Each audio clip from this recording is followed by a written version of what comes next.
No call-in line at 405-329-9000 or text the show on the Knippelmeyer Chevrolet text line at 405-651-3439. Do it! Just do it! Now, with Locked In, here's Parker Thune and Grayson Singleton.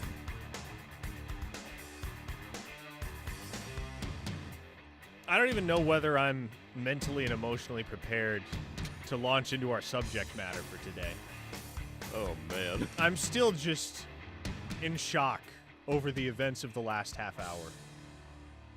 So am I. The never NBAers literally made Steely rage quit the radio. I hope he's back tomorrow.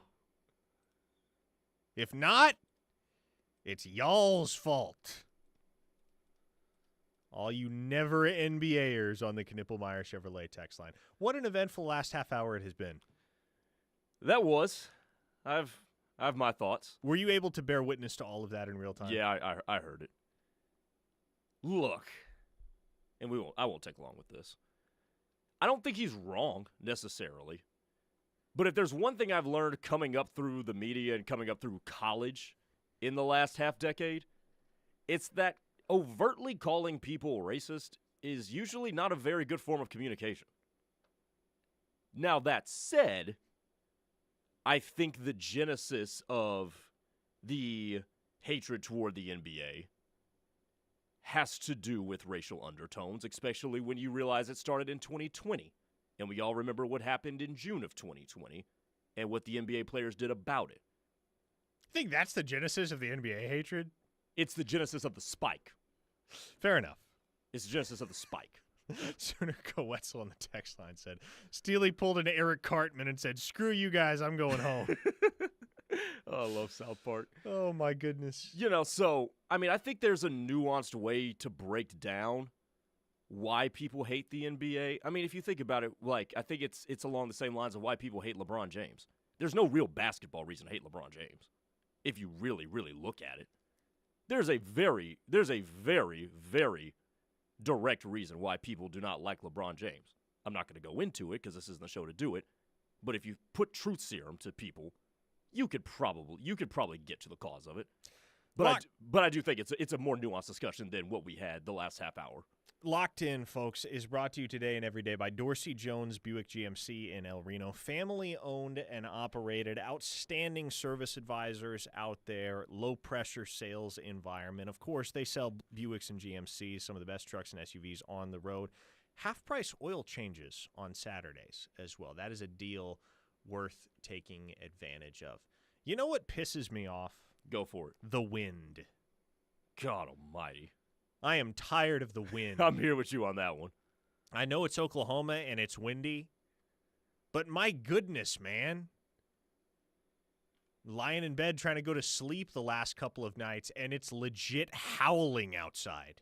Mm-hmm. It also makes it very, very difficult to do anything outdoors when you're constantly about getting blown over by gusts of wind. I walk outside. You ever tried to use a hose in the wind? Yeah. Not fun. Tried to water our garden yesterday in the wind. You got to I had to stand 20 feet down or upwind. You got to compensate for the wind. Yeah, exactly. You got to aim it one way so you know the wind will blow it back towards. It's like throwing a curveball. You got to think about where you want it to end up. Exactly. And then if you're like you and I that have seasonal allergies, that just makes this time of year a living hell. Sunico Wesson says, I feel like Ant-Man trying to hold on to his taco when the spaceship comes on in Infinity War. Drew from Thymon says, just ate a pizza and avocado turkey sandwich from Schlotsky's.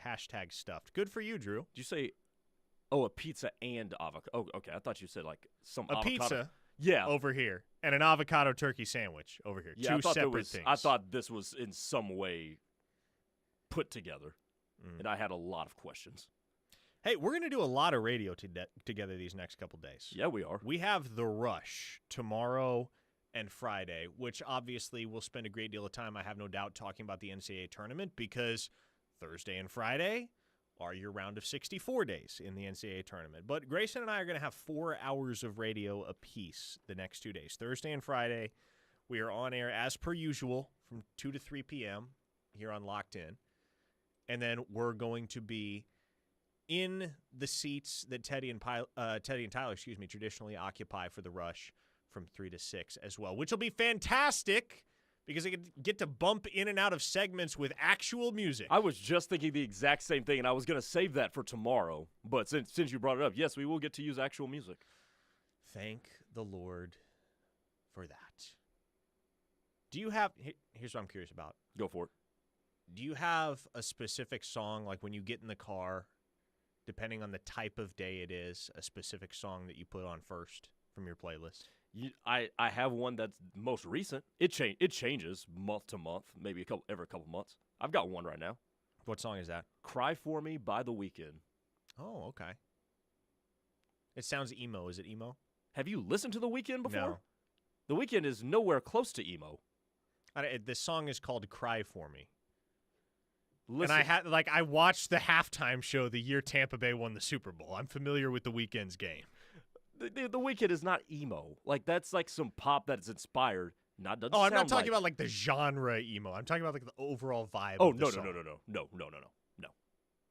Brian and Bixby wants to know, how did Teddy, Tyler, and Travis all get off in the same week? Your guess is as good as mine. But guess what? Grayson and I are going to do what we can to keep the ship afloat.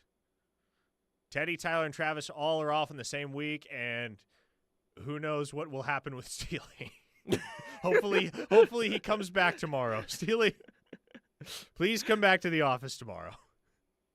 Otherwise, I don't have the patience or the mental energy or the acumen to do 6 hours of radio. Simply can't happen. So. Hey, here's where I want to start our conversation today here on Locked In. As we look at the 2026 class right now, Oklahoma, of course, has 4 commits. Will Conroy, offensive lineman, originally from the state of Ohio, now plays at IMG Academy in Florida. You have Ryder Mix, the legacy tight end from Frisco Lone Star High School down there in DFW. You got wide receiver Daniel Odom from California. And, of course, the quarterback Jaden O'Neal, formerly of California, now enrolled at Mustang High School, just a few miles up the road in Mustang, Oklahoma. Now, we can safely conclude that the Sooners are not done at any individual position. They are not full at any individual position. Most years, if you had one quarterback, okay, you're done there. But Oklahoma, we know, is aiming to take 2 in the 2026 class. So, Grayson, as we start to get into the nitty-gritty here, as Nacho Libre said, let's get down to the nitty-gritty. Phenomenal movie. Have you seen that movie? Multiple times. Okay, good. Good. That's a classic. Underrated banger. Who is one gotta have him recruit in each position group for you in this class? And let's start with quarterback because, you have one commit, you have one offer, right? Jaden O'Neal is committed. Bo Bentley has the offer. OU is actively pursuing Bo Bentley as the second quarterback in the class. If you got to have him and you can only pick one, you picking Jaden O'Neal or Bo Bentley? I'm picking Bo Bentley. Oh, here we go. I'm picking Bo Bentley. Defend your answer. A lot of my answers in this exercise that we're going to do is not even it may not be the best player on the board. Here's why they have to get Bo Bentley. Because otherwise, what'd you make us all sweat for with this Jaden O'Neal stuff? I mean, Jaden O'Neal, we talked about this last week, has now visited Georgia, likely will visit other places, and I'm pretty sure a lot of that has to do with the fact that Oklahoma's still over here kicking the tires with Bo Bentley. If you don't get Bo Bentley and you did all of this, now you're in a precarious spot when it comes to Ben Arbuckle's reputation as a recruiter. Because you had a guy, a really high-profile prospect, committed, you went out and went to go try to kick the tires on somebody else and threaten the relationship or threaten the commitment, let me say that, with the guy that you already had in tow. So you better get the guy that you went out and flirted with. If you don't, we talked about FAFO, you may end up on the wrong side of that if you don't get Bo Bentley. You're exactly right. and that's the correct take, and I'm in lockstep with you all the way. If you hadn't said any of what you just said, I would have said it all. Piggybacking off of that, because that is exactly why you have to have Bo Bentley. At this point, if you don't land Bo Bentley, what's this all been about, as Creed Bratton said? If you don't land the kid, you really just put us through that whole hoopla and hullabaloo for nothing? Pretty much. Just to wind up back at square one with Jaden O'Neal? So, yeah, Bo Bentley's visiting Ohio State today. I don't know if you saw that. He is up at Ohio State. Oh, that's good to know. After just being down at LSU over the weekend. He's going to visit Florida State. He's going to visit Auburn, I do believe. And I think Georgia Tech is going to get an unofficial visit from him before the end of the month. Which is weird because, like, Georgia Tech? Really? Okay. All right, then. Do your thing, man. See all the schools you want to see. But, yeah, needless to say, the Bo Bentley sweepstakes, it's going to get heated in the next few months. Is Oklahoma in a good spot with him? Certainly. Can you take it to the bank? Nope. And Hayes on the text line points out, which, by the way, the Knippelmeyer Chevrolet text line, always open to you at 405-651-3439. Hayes points out, Bentley committing probably cost you Odom too. Fair point, Hayes, but as I said earlier in the week, I don't really think Daniel Odom's sticking one way or another at this point. I don't know that Jaden O'Neal will decommit. He might not. I think it's quite unlikely that Daniel Odom stays in the class long term for Oklahoma. So I'm kind of mentally operating under the impression that Oklahoma is sitting at 0 wide receiver commits right now, and you're just recruiting for an open board. And let me ask you that to this point with the Bo Bentley, Jaden O'Neal conversation that we've rehashed again. Do you think the fact that you think that Daniel Odom will not be in the class long term, do you think that's in any way connected to this quarterback thing that we've got going on here? Considering that he's best friends with Jaden O'Neal. I think it's natural to conclude that there is some level of correlation there. I don't think it's a direct correlation in any sense. I don't think Daniel Odom is looking, and he is looking around, like we know this. He's visiting other schools, OVing other places. He's already been up to Washington. He's going to OV to Washington. I believe he's going to get out to Florida State as well, and there are others. But, like, obviously, with the knowledge that Oklahoma is potentially FAFOing with Jaden O'Neal, then it makes a lot of sense that Daniel Odom would also be looking around, but the outcomes, I don't think, will be linked. If Daniel Odom decommits, that doesn't necessarily mean Jaden O'Neal doesn't wind up in the class. If Jaden O'Neal decommits, which may happen, again, I think Daniel Odom's out the door anyway at some point. By the way, who opened this bottle of Horns Down apple pie in this studio? It was not me. This bottle used to be full, and now it is not. But the seal is unbroken. Very interesting. We have a mystery on our hands. Okay, Scooby-Doo. Somebody's siphoning booze without breaking the seal on the top of the bottle. I'm very intrigued. This is some A1 criminal activity happening here. Wait, is it really open? I don't know if it's open or not, but what I'm saying is it used to be full, now it's not. Interesting. Okay, so let's hit a break a little bit early here because we just talked about the quarterback situation, and I want to be able to spin through all of the respective position groups here. One gotta have it guy for you, and if you want to chime in with your opinions, by all means do so. But here's how we're going to do this. We'll talk about the running back room. Obviously, that's been a very hot topic of discussion as of late. I'm going to group wide receivers and tight ends together as pass catchers because Oklahoma already has one tight end commit. They don't really seem to be heavily in the mix with another tight end. So do they wind up taking two? Do they wind up getting two? Or do they just wind up getting one? Because they plan to take two for 3 straight cycles now and have wound up with just one. 3 straight cycles. So I'm going to loop tight ends and wide receivers together as pass catchers. We'll talk about O-line, talk about D-line, linebackers, and defensive backs in turn. Keep it right here. You're listening to Locked In on the home of Sooner fans, the Ref Sports Radio Network. Hey Sooner fans, this is Jaron Kanik, and you're listening to The Ref, the home of Sooner fans. It's your lucky day every day here at Riverwind Casino. With nearly 3,000 of your favorite games. Plus the best rewards program in the Metro. Use your wild card to win big in our $80,000 Golden Clovers giveaway. Party like a VIP in a private lounge at the Showplace Theater. We've got the best of the best. And we'll see you at Riverwind. What's up, Ref Army? It's Dusty Dvorak, and I'm back. I'm excited to be back with the Ref and cannot wait to help bring the home of Sooner fans the best Sooner coverage. Catch me every Tuesday and Wednesday during the 10 a.m. hour of The Plank Show as I cut it up with Plank and Josh about everything in the world of Sooner and college football. That's every Tuesday and Wednesday on The Plank Show, and there's only one place to hear it. The Ref, the home of Sooner fans. Download the KRF app today to listen from anywhere.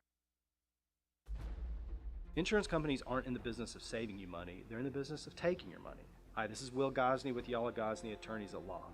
Have you ever had an insurance claim and thought, wow, I really am in good hands, or these folks truly are treating me like a neighbor? Well, that's where we can help. We'll deal with the stress. We'll get you back to your normal life. So save our number in your phone. And if you're ever hurt in a wreck, call or text us at 405-800-8080. It's 405-800-8080. Fowler Automotive is proud to be a part of your community, where our passion and values lie far beyond the showroom. We believe that families, sports, art, and culture are at the heart of every thriving community, and it's important to us that we help build the communities that our dealerships call home. Stop by any of our 6 Oklahoma dealerships to see the Fowler Standard hard at work. We pride ourselves on being friendly, helpful, honest, and fair. This is what drives us every day. Fowler Automotive, a proud partner of OU Athletics. Did you know there's a place where you can get good neighbor service and surprisingly great rates on home and auto insurance? Yep, and that place is, ta-da, State Farm. Here's the deal. State Farm agent Cindy Nasher is your go-to agent in Norman for the service you deserve at the price you want. So stop shopping around. State Farm agent Cindy Nasher has you covered. Call 405-307-0500 for surprisingly great rates today. Like a good neighbor, State Farm is there. Individual premiums will vary by customer. All applicants subject to State Farm underwriting requirements. Are you, your family, or company looking for a locally owned and trusted management group? Carlsbad Management Group is an owner, developer, and manager of high-quality apartment communities in Oklahoma. They are a locally owned and operated management company for apartments and self-storage units. They are committed to providing exceptional apartment homes, customer service, and increasing the value of multi-family communities under our management. If you would like a free management quote today, call Carlsbad Management at 405-701-1411 and be part of the Carlsbad family. Okay, antibodies, huddle up. We're a great team, but the flu is dominating. The good news is the human we're protecting just got his flu shots. That means all of us antibodies have strong new gear that will help us fight and defend against the flu. We must win so that our human can stay healthy and help protect the people he cares about most. Let's work as a team to defend against the flu. Gear up with a flu shot to help protect yourself and others and reduce your risk of being sick or hospitalized with the flu. Learn more at getmyflushot.org. Brought to you by the AMA, CDC, and the Ad Council. Smokey the Bear. Then you know why Smokey tells you when he sees you passing through. Remember, please be careful, it's the least that you can do. What you desire, don't play with matches, don't play with fire. After 80 years of learning his wildfire prevention tips, Smokey Bear lives within us all. Learn more at SmokeyBear.com. And remember, only you can prevent wildfires. Brought to you by the USDA Forest Service, your state forester, and the Ad Council.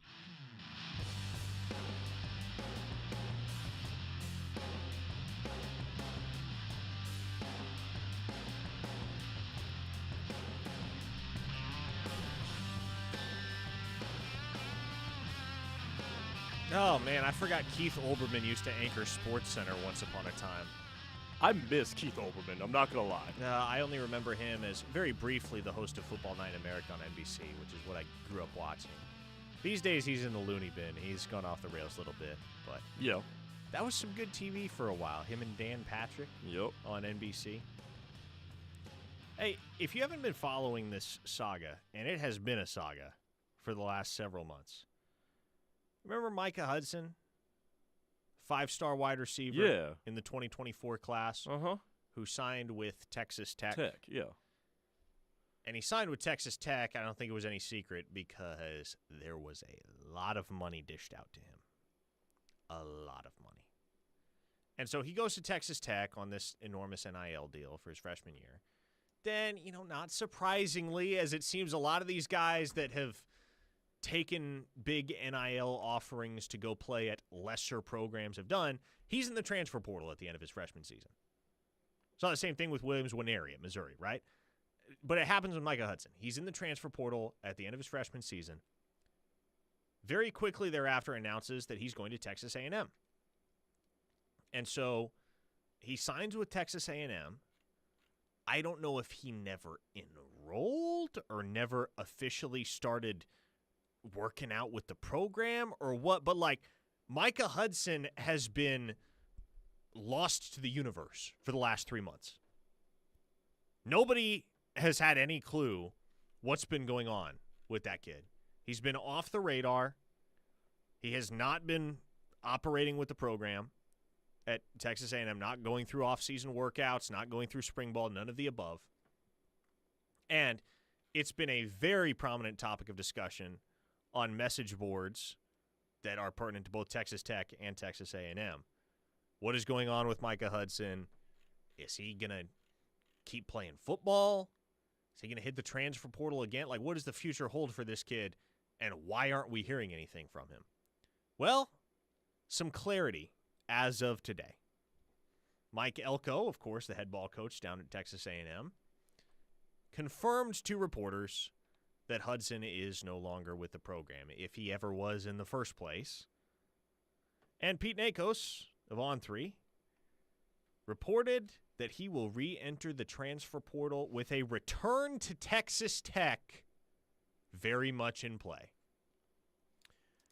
I see some OU fans right now on the Bird app saying, please, let's go after him. Somebody let Jim Nagy know Micah Hudson's getting back in the transfer portal. Is this a kid you should want, Grayson? Because my answer is no. It's no, and I think Oklahoma's just fine at wide receiver, but rightfully so we question the kids, and that's fine. They're grown people. We should question them now. But I think we need to start asking a different question, and I don't think we've ventured into this. Who is advising these people? Who around them is giving them guidance as to what sort of decisions they should make, be it entering the portal, choosing a new school, or how to conduct yourself when you get to a new school? And by the way, how to conduct yourself in your going-abouts for getting money and those sorts of negotiations, which I get. Putting 19 and 20-year-olds in negotiations like this, I know they have agents, but I mean, they're still involved in one way or another, be it indirectly. I know that can be a daunting task. I get that. But when I hear a story like Micah Hudson, and this sort of stuff is becoming way too prevalent, where kids are getting dropped off the planet, all of a sudden we find out they're back in the portal and they're no longer with the program we thought they were. Who is advising these people? That's what I want to know. And note to any kids that might be listening to this, agents are not always on your side. Agents do one thing consistently: work for themselves. They work for the betterment of themselves. So you've got to have somebody else around you that is guiding you through this. So that's my reaction to that. Drew from Flower Mound says Micah Hudson got lost in the sauce. He'll probably go back to Tech. I mean, Tech will pay him enough because they have what feels like limitless money right now. Seems like it. Still has a lot of grassroots support from that Red Raider fan base because he committed to and signed with them in the first place over Texas and over Oregon and over everybody else in the country. So, as with anybody, though, you hope things get back on track for him, regardless of what that looks like. Because when you have somebody that is that talented, and boy, is he talented, you want to see that maximized. You want to see that talent maximized as opposed to wasted.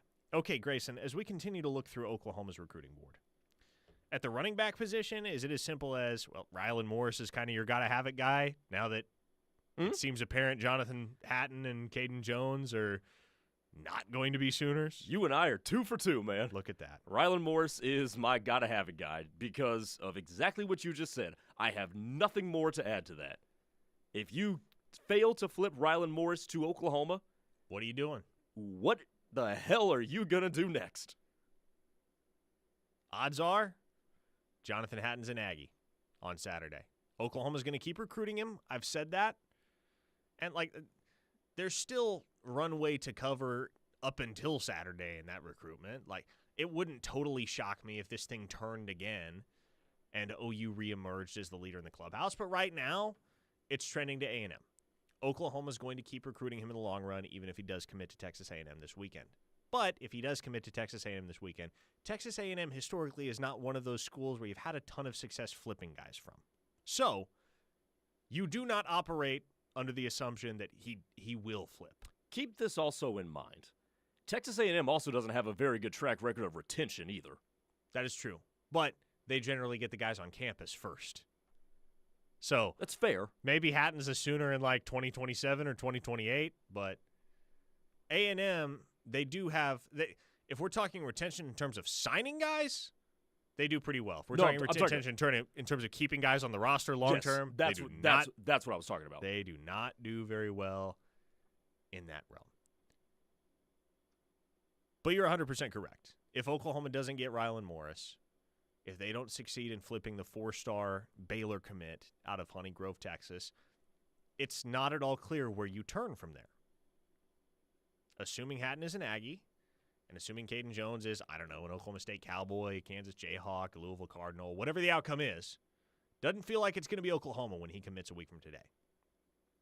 So, you go down the board, you wait for late risers, you just go peruse the JUCO ranks or wait for the portal, I don't know. But it's not a situation you want to put yourself in. Nope. Okay, wide receiver, tight end. If we're glomming them together as the pass catchers. Yeah. I had a really interesting thought when I was thinking about this. Okay. I think it's time for Oklahoma to return to having a marquee tight end. A marquee tight end. When you and I were kids, it was Jermaine Gresham before he was drafted by the Cincinnati Bengals. That's right. When you and I were late teens, early adults, it was Mark Andrews. Dang straight. I think you already have your guy committed. That was your gotta-have-it guy. I like Ryder Mix a lot, man. I like Ryder Mix. And I think he's going to do some things. He's a great blocker, but he's a really good route runner and a guy that can own the middle of the field. Based on your reaction, I don't think you agree with me here, but that's okay. Yeah, we're going to differ on this one. Okay. But I do think it is time to go back to Oklahoma having quality tight end pass catching production. I went back through the last few national champions. Georgia's in there. Who'd they have? Brock Bowers. Yeah. This past year, Ohio State, quality tight end play. What won't pop out in terms of the pass catching stats. The year before, it was Michigan. Michigan had Colson Loveland. Colson Loveland, solid tight end. And you keep going back. Alabama with Jaleel Billingsley, they had another guy too who made plays catching passes. My point is, it's starting to become a trend. It's a little bit early in the development, but it's starting to become a trend that national champions get quality tight end play in terms of pass catching. So when I see Ryder Mix already committed, I think you already have your guy, especially because Oklahoma right now, they just brought in a really, really good receiving class, and they also brought in a really good receiving class in the portal. So I don't think you're starving for wide receiver right now, even though you would certainly like it every single class. I agree with your take on Ryder Mix. He's an excellent football player. If you turn on the tape, you're going to walk away thinking, yep, Oklahoma needs him bad. And he has the potential to be the best tight end that Oklahoma has rostered in quite some time. Of course, we said the same about Devon Mitchell, and it's not really happening yet. A little bit behind schedule there, at least by most people's standards. But my gotta-have-it guy is the guy that's right up the road at Norman North High School, Mason James. Because I just think, I think he's absolutely electric. I think he's a top 100 player in the country. There are very few wide receivers in general across this entire recruiting class that I would rather have than Mason James. And the proximity factor, in addition to the reality that Oklahoma was his very first offer, to me, all of that screams you have to land him. That's fair. There is no excuse if you don't. Right? Like, and I'm not saying Oklahoma can't put together a really good wide receiver class without Mason James. But with as long as they have been courting him, with the obvious advantage that geography gives Oklahoma in that recruitment, as well as just the overall impressiveness of everything he does on the football field, the skill set at the position, the polish. Man, if you don't get Mason James, I think it's going to be a major disappointment. Again, not to say you can't go land another good player, but that'll be one of those guys on signing day, if he signs somewhere else, that you're going to be wishing you landed. Kind of like Nate Roberts this past year. Yeah. You know what? You and I looked at this totally separate ways when it came to the pass catching. We did. You looked at it as a guy who there's no excuse for you not to get, and it would say more about you if you didn't get him. And I like that way of thinking. I do think Mason James is a guy you have to have, because I think it puts a dark cloud over you, and it would be a blemish on Emmett Jones' resume if he was not able to reel him in. I agree with that. Amen. Offensive line. Noah Best. Like him. I like Noah Best a lot. 6'4", 290. Interior offensive lineman. I think could slide to tackle if need be. I don't think that's where you want him. But I think he can be a rock on the interior of your offensive line. So, especially in a day and age where you want to make sure that your quarterback isn't stepping up into pressure or even has room to step up to make throws, I think having a guy like that to develop and become maybe a 3-year starter is critical. So I'm going to go with Noah Best on the offensive line. I don't think there is a gotta-have-it guy on the interior offensive line in this cycle to me, because Oklahoma has so many options there that it feels like they're going to be just fine regardless of who the individuals are that ultimately make up the class. So I'm going to bounce outside to tackle. I'm not sure this is a guy we have talked about a whole heck of a lot, if at all. But I really think they've got to have Gene Reardon, the 4-star tackle out of the Chicago area, Hinsdale, Illinois. He's somebody with an extensive offer sheet, but the schools that are at the top of his list are the schools that have been at the top of his list for quite some time. There hasn't really been a whole lot of movement there over the last 6 months. He's picked up some big offers lately, Penn State, Auburn, etc. But for the last 6 months or so, the 5 schools at the top of the list for Gene Reardon have been Oklahoma and Iowa, Northwestern, Illinois, Minnesota. With that as the backdrop. One of these things is not like the others, right? Exactly. One of these things is not like the others. With that as the context, you should probably win that battle. You should. And, like, I guess I would understand if they lost it to Iowa. Iowa has a really, really strong track record of offensive track record of tackles. Yeah. And so you get that, and you'd understand that, especially because he's a lot closer to Iowa than he is to Oklahoma. But to me, if you flip on Gene Reardon's tape, I think it becomes immediately apparent that, like, if this guy is considering OU and 4 middle-tier Big Ten schools, it's kind of a coup that you're in that position in the first place, because he should be, and is to a certain extent, a guy that is nationally recruited and nationally coveted. I think he's a much better player than his ranking indicates right now. And also, he's a tackle, right?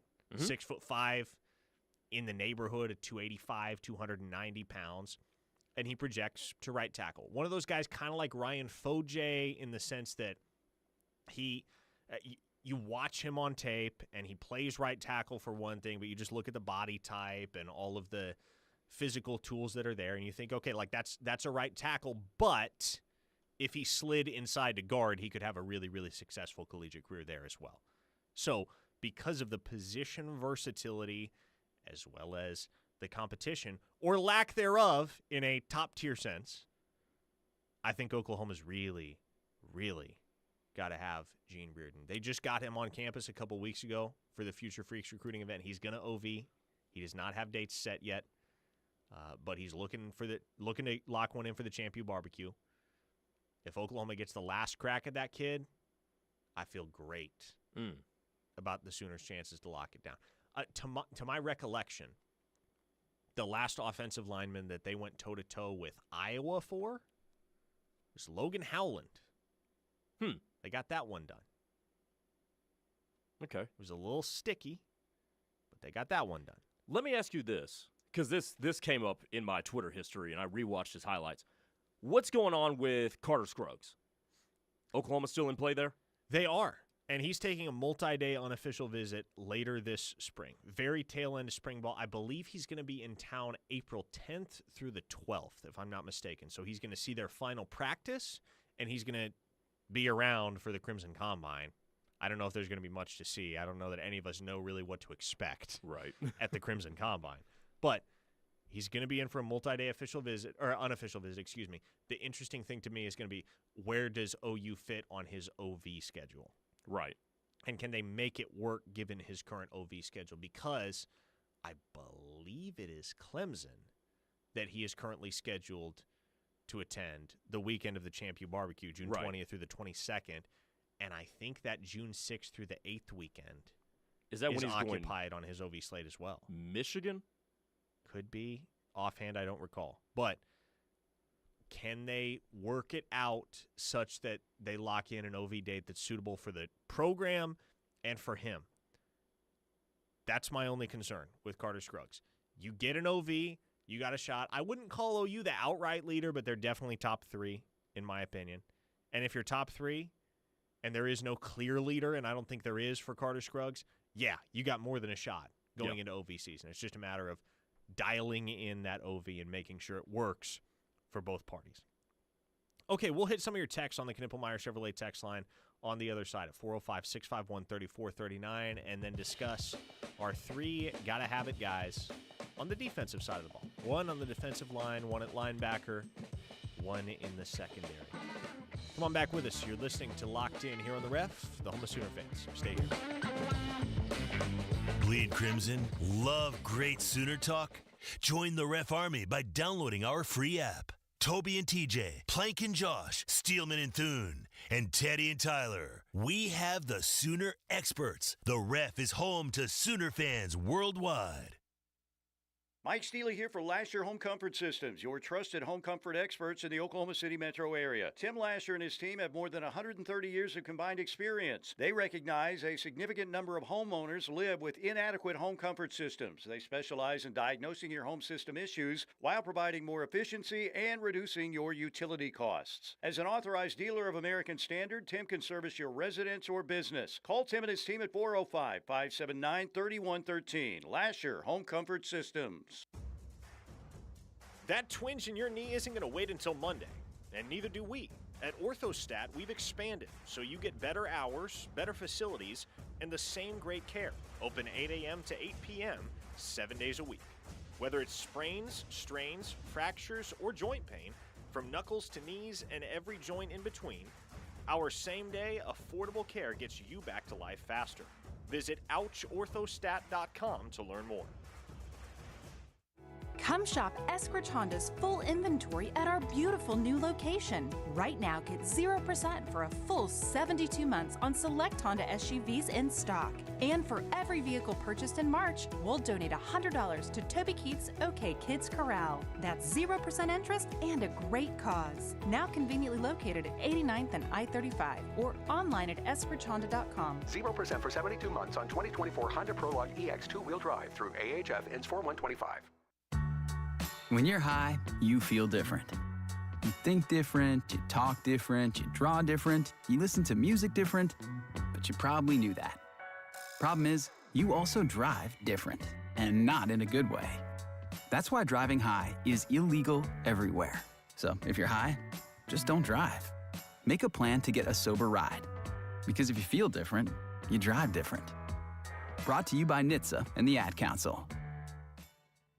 Entrepreneurs in Moore, Norman, and South Oklahoma City have an experienced business partner in their neighborhood. Moore Norman Technology Center's workforce and economic development team understands the challenges entrepreneurs and small businesses face every day. From building an effective business model to hiring the right employees and managing cash flow, Moore Norman's business development experts can help you move forward confidently and thrive, knowing that you have a skilled partner at your side. Learn more about Moore Norman's Technology Center by calling 405-801-5000 or visit us online at mntc.edu. Dreaming of an escape? What about a relaxing escape to your very own backyard? Signature Custom Pools can turn your dreams into reality.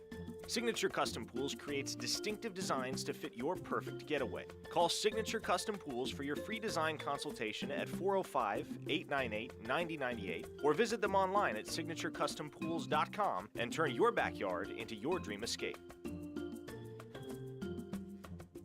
Here at the Ref, we know football, and we talk football every single day. But it wouldn't be possible without the great people at Wade Electric. Because while we know football, we trust Wade Electric for all of our electrical needs. Anytime we need electrical work done at our station, we call Wade Electric. They've been out to install new exterior lighting, convert interior lighting to LED, update devices, and install new power where needed. Call them today at 405-329-1940. Wade Electric, the electrical experts. Hey, hon, what you doing with your phone? Taking pictures? No, I'm asking it questions. Like what? Hey, Bobo, do flowers have best friends? I'm sorry. I'm afraid I don't know that. Hey, follow me. I want to show you something. Look, flowers do have best friends. Whoa. Some answers can only be found in nature. Discover the unsearchable. Visit discovertheforest.org to find a trail near you. Brought to you by the United States Forest Service and the Ad Council.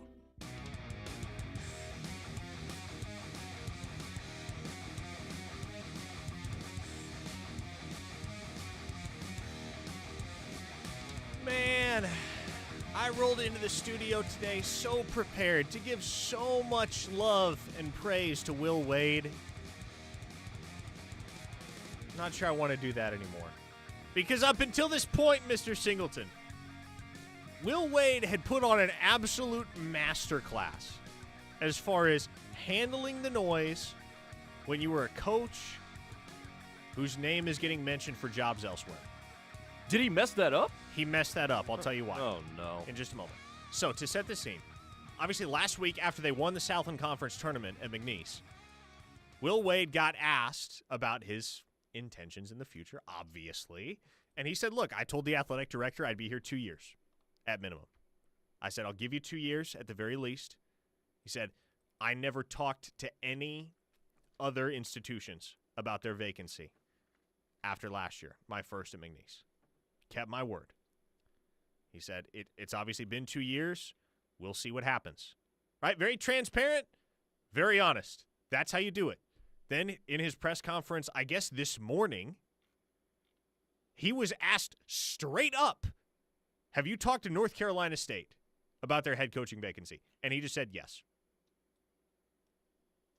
He said, look, I'm very open with my players about these types of things.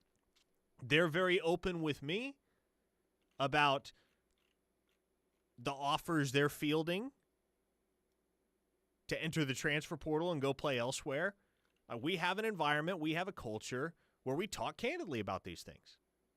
And, man, I'm reading through all of this. I'm watching this on my Twitter feed. I'm like, thank you, Lord. I saw the same thing you did. Thank goodness that there is a coach that can just be straight up about these types of things. And how bad does it say about our society that coach is Will Wade? Yeah, no joke. Of all people. No joke. Will Wade, who had, what, a 3-year show cause? Mm-hmm. But Will Wade, like, I'm sitting there digesting all of this, going, man, my respect just exponentiated for Will Wade, because in an age where so many coaches are two-faced, so many coaches say one thing and then do another, or they just dance around the questions that they're asked or refuse to answer them, he's being completely transparent about it all. And I love that. I respect the heck out of that. But then it came out about 40 minutes ago, per Jeff Borzello of ESPN, that McNeese's Will Wade has reached an agreement to become the next head coach at NC State. And I said, oh, no. Because, again, up until this point, absolute masterclass in how to handle this type of situation. The one thing you don't do at the end of it is make an agreement with another school while you're still coaching your current school and preparing them for an NCAA tournament game. Whoa, wait. Hold on. Hang on. Is he not going to coach McNeese in the NCAA tournament? I don't know. Because if he is, I don't think there's anything wrong with that. We see coaches reach agreements before the end of the season all the time. In both football and basketball. That's a normal thing. When they're still coaching for another, like, sometimes they do it before bowl games in football. That is true. We do see that. Now, however, sometimes they stay, sometimes they don't. That's my question: is he going to coach them in the NCAA tournament or not? Because I think my opinion hinges on that. And I guess we're not exactly clear on that. My whole thing is if you're still playing for the crown. And McNeese, as everybody else in the field of 68 is, or I guess the field of 66 at this point, after the 2 games that were played last night, everybody's playing for the crown in March Madness. It's kind of an unspoken rule that if there is the faintest glimmer of light at the end of the tunnel, that you could be playing for a championship. You don't go take another job. If you're just, I get that. Yeah. If you want to leave your current institution before bowl season and you don't want to coach in the Gasparilla Bowl, nobody is going to bat an eye at that. But Jim Knowles didn't take the job at Penn State until after Ohio State played in and won the national championship. NFL coordinators, they never make agreements to be head coaches elsewhere until the teams that they are employed by at that time are finished with their postseason runs. Okay. Just because Kellen Moore didn't do it with Philadelphia this year doesn't mean that hasn't happened before. Because if we go back maybe 10 years, didn't Josh McDaniels agree to become the Colts head coach prior to the Super Bowl? Josh McDaniels has agreed to be so many teams' coaches or head coach, offensive coordinator. I don't know. And didn't Matt Patricia do that with the Lions too? I don't recall, but another great example from this past cycle. Shane Steichen and Jonathan Gannon did it before the Super Bowl 2 years ago when they got their head coaching opportunities. When they were coordinators of the Eagles. Did they really? Yeah. Steichen was set to become the head coach of the Colts, and Jonathan Gannon was set to become the coach of the Cardinals before the Super Bowl. Dang. Brian and Bixby on the text line says he's coaching them in the tournament. Okay. Good. And, yeah, good. Yeah. Respect that. Just don't think it's great form. You're not wrong. To make the agreement. Like, you can have a handshake behind the scenes. You can say, okay, like, we'll start talking numbers and all of that. Like, I have every intention of moving forward with this. We'll start talking numbers and all that after I fulfill my obligation to my current team. Just, it's not great form to officially make the agreement before your season's over at your current school. I don't disagree with that. All in all, though, I do really like how Will Wade has navigated the majority of this process. He's done a lot better job than a lot of other coaches have in recent years. That is I'll fair. just say that. That is fair. And as long as he's still got his focus on coaching McNeese in the NCAA tournament, and he makes this agreement as an ancillary thing right now, I'm good. Okay. Got to have it, guy, for Oklahoma in the 2026 class. Let's spin through these pretty quick because we are running short of time. Defensive line, linebacker, defensive back. Who do you got? Taj Overton for defensive line. Makes sense. Along the exact same lines of Mason James, like you said. Got to have the in-state kid. Got to have the obvious one. You've been a front runner for a while now. Lock that down. I'm going to go linebacker. I'm going to go Talanoa Ely. Yes, sir. Here's why. Now this is a little outside the box thinking, maybe. But here's why I think you've got to have this guy. You have linebacker coaches or a coach with linebacker background everywhere. You have the opportunity with Brent Venables and Nate Dreiling and Wes Goodwin and James Skalski all in the building to be the next linebacker you. You have the ability to take that moniker away from Penn State. And I think it starts with getting a guy who we can literally watch on tape and be, he's going to be a first-round NFL draft pick. Get that guy, and I think you're going to start a trend of something pretty cool. DB, I went with Nico Jandro. And the reason being is because you have no real reason not to. The brothers want to play together. Oklahoma is the most prestigious offer for both of them. And I love the positional versatility that Nico Jandro presents. Play safety, can play some nickel, can play some cheetah. I like DBs with versatility. And I think he's going to be a real fun cheetah to fit in there once the days of Kendall Dolby and the days of Kendall Daniels, maybe even after Sammy Omasigo are done at that cheetah spot. I think he's a real good fit for that. Or he could fit in safety once RSJ and Peyton Bowen are done. So there you go. With you all the way on Talanoa Ely at linebacker. That dude's a freak show. Gosh. You get him to town, you develop him. He's so good, man. He dodges the injury bug, all that for 3-4 years. Yeah. You're talking potential first-round pick there. He is special. A1 priority at that position for Oklahoma, and he dang well should be. On the defensive line, man, what's interesting is there's not a ton of objective traction or trend with any individual guy in this group yet, but I will say one dude that Oklahoma's been squarely in the mix for some time with, and one dude that is an absolute animal on film and that everybody in the country wants and has wanted for some time. We've talked about him before, Jake Krell. Go get Jake Krell, man. Because that's another dude where you get him to town, you develop him, he produces, first-round type of guy, 3-4 years down the road. Again, absolute animal. If you have not watched Jake Krell on tape, go watch his tape. You will immediately see, yep, okay. There's a reason why a 6'3", 230 white kid is a top 50 prospect in the nation at defensive end, because he is just a different. He plays so angry. Yes. It's scary to watch him on tape.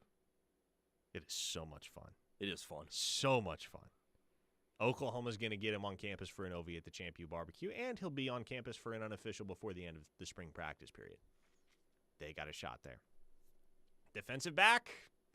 Oh, I've fallen in love with this guy so quickly over the last 4 or 5 days. Salisi Moa. Mm-hmm. Salisi Moa is my guy. Fun guy. Yep.